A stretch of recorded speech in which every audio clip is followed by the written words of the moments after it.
تعادل سلبي غير مستحق، وهقول لكم ليه غير مستحق. الزمالك لعب حلو قوي قوي قوي قوي، ولكن تعالى من الدقيقه مثلا كده 60 وفي عندك 4 لعيبه وقعوا بدنيا، وقعوا كل حاجه. طب المدرب شايف الكلام ده؟ لا، انا ما عنديش اي مدرب بره، المدرب بتاعي ما بيشوفش، المدرب بتاعي مش موجود اساسا.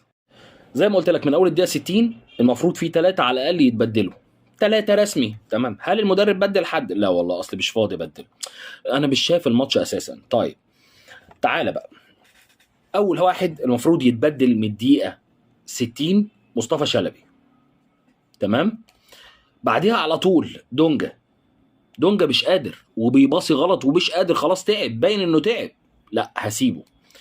محمد حمدي الظهير النهارده اللي بيلعب باك ما لعبش ولا رفعه طوال ال 90 دقيقه، ما قدمش اساسا. تمام،